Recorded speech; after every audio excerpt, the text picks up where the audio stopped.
আমাদের বাংলাদেশে যিনি সংস্কার বিষয়ে এই মাঠে এটা নিয়ে এসেছিলেন, এটা হলো যে কাইয়ুম ভাই, উনি এখনো জীবন্ত আছেন। আমরা জীবন্ত ওনাকে পেয়েছি, এটা আমাদের জন্য একটা ভালো দিক। এবং ভাসানী পরিষদের উনিও আছেন, ওনার দীর্ঘদিন, সাইফুল ভাই আছেন, ওনার দীর্ঘদিন এই লড়াইটা করে যাচ্ছে। মঞ্জু ভাইরা তো আছেন, গণ অধিকার আছেন, ভাসানী জনশক্তি পার্টি। তো আজকে প্রথম আলোতে একটা সংবাদ প্রকাশিত হয়েছে যে 20টা সিট এবং হলো 3 জন মন্ত্রী। এটা একটা অসত্য তথ্য। এবং আমরা এই সময় মনে করেছিলাম এই নির্বাচন আসলেই যখনই কোনো সংকট বাংলাদেশে আসে, এই সংকটের মধ্যে আগুনে ঘি জ্বেলে দেয় প্রথম আলোর এই ধরনের অপসাংবাদিকতা বন্ধ করতে হবে। এখন বাংলাদেশে প্রথম আলো নিয়ে কথা বললে অনেকে ভয় পায়। প্রথম আলো নিয়ে আর ভয় পাওয়ার দরকার নাই, ডেইলি স্টার নিয়ে ভয় পাওয়ার আর দরকার নাই। এটা একটা তারা মিথ্যা কথা বলেছে, অসত্য তথ্য দিয়েছে।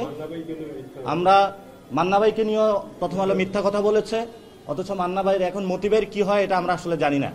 এজন্য মতি ভাইকে আহ্বান জানাবো, হয়তো সাংবাদিকতা করেন, নাহলে রাজনীতি করেন।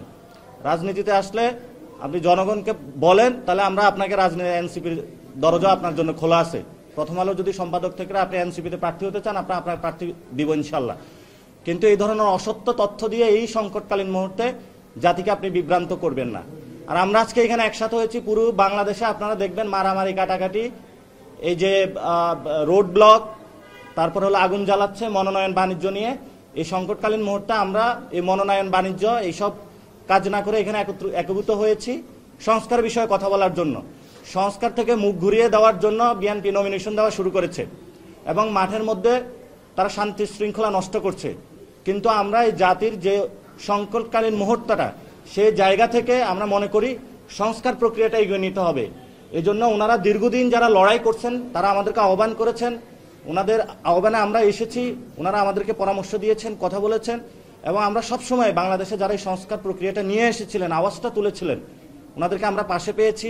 ওনাদের প্রতি আমাদের আজীবন শ্রদ্ধা, আমাদের শ্রদ্ধা ভালোবাসা থাকবে। এবং ওনাদের যে ফাইট, ভাসানী যোগেন মণ্ডল থেকে শুরু করে যারা এই সংস্কার প্রক্রিয়ার বাংলাদেশে হলো জারি রেখেছেন, তাদের আমরা পথে থাকবো ইনশাল্লাহ। তবে আমরা পার্লামেন্ট হাউসও ছাড়বো না, আমরা পার্লামেন্টেও যাবো ইনশাল্লাহ।